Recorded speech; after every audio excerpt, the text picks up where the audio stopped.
Ang KNN ay hatid sa inyo ng UNICEF.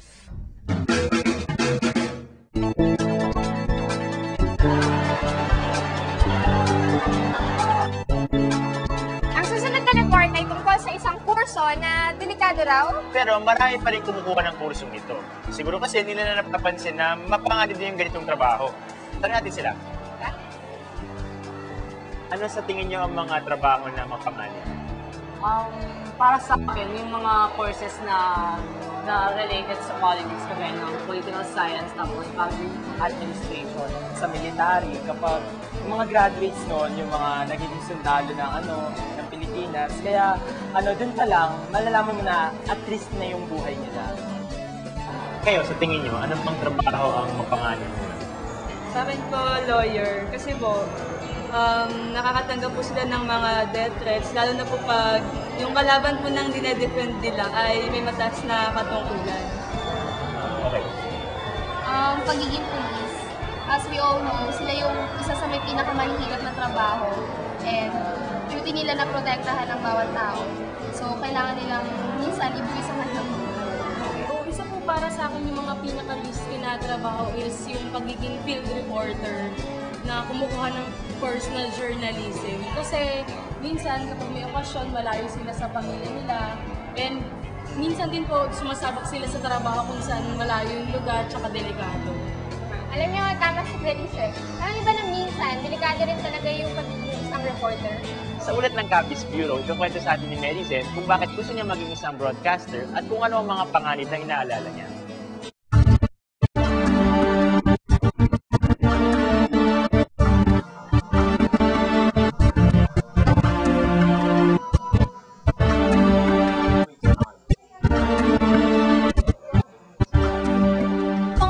Maging isang broadcaster. Kadalasan, sila'y naging kilala at respetado. Marami silang natutulungan. At higit sa lahat, parang puno ng excitement ang paghahatid ng balita.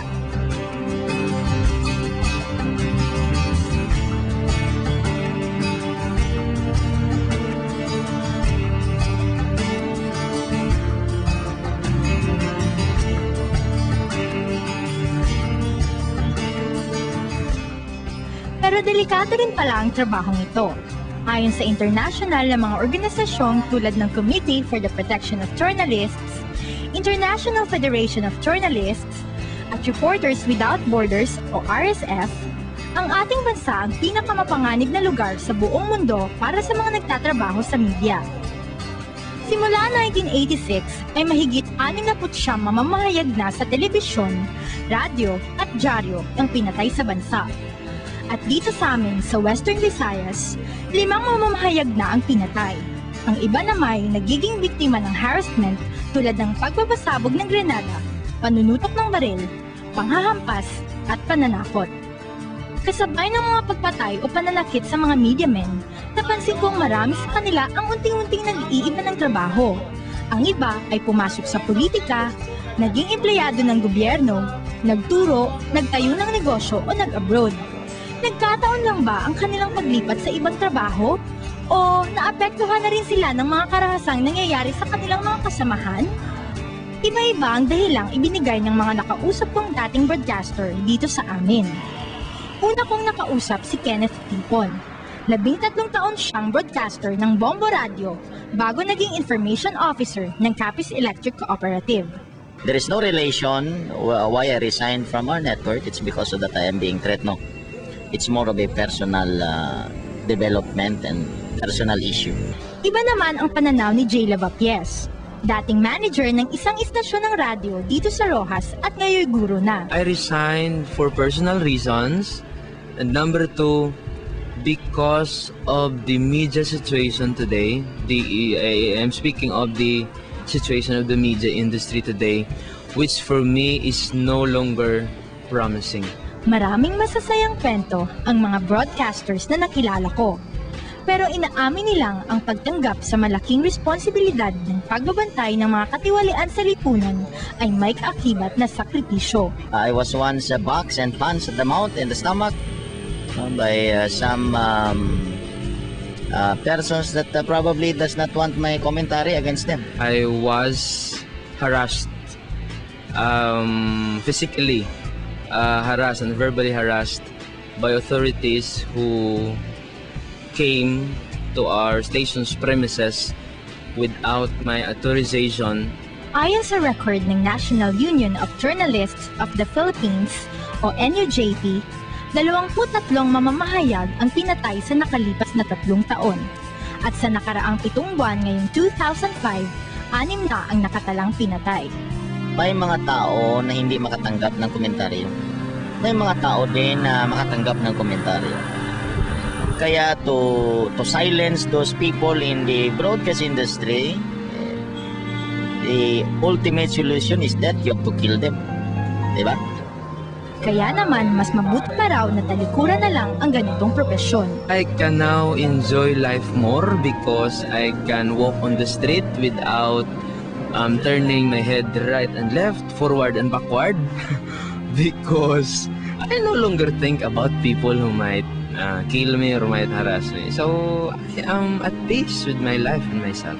Kung may mga umaalis o pinapatay na mga mamamahayag, marami pa rin naman daw ang papalit upang ipagpatuloy ang mga kailangang gawin.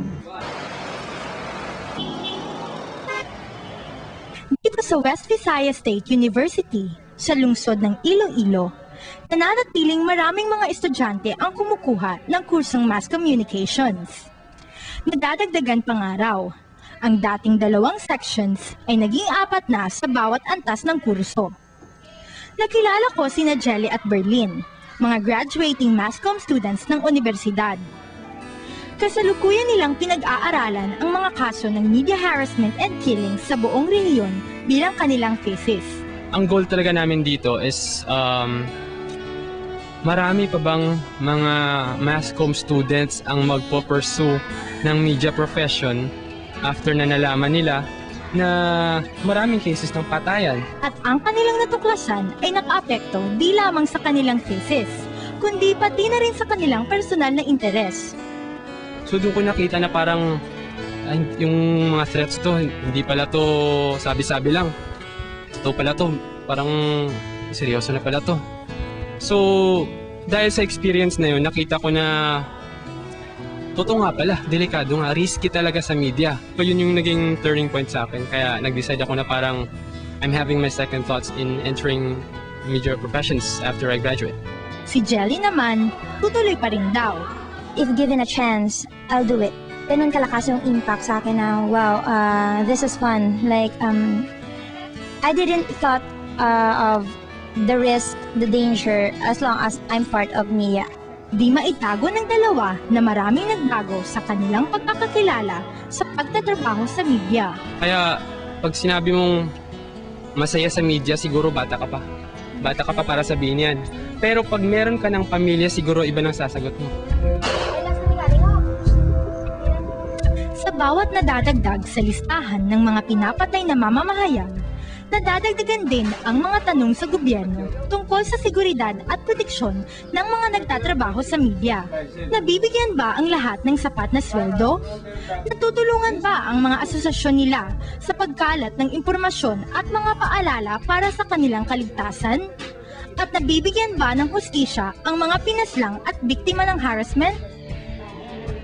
Sa sandaling panahong ginawa ko ang istoryang ito'y nalaman kong totoong mapanganib ang profesyong ito.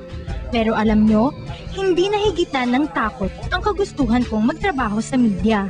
Dahil para sa akin, marangal ang sumuong sa panganib kung para ito sa pakikipaglaban para sa katotohanan. Sana nga lang, marami kaming di pa nagbabago ang isip.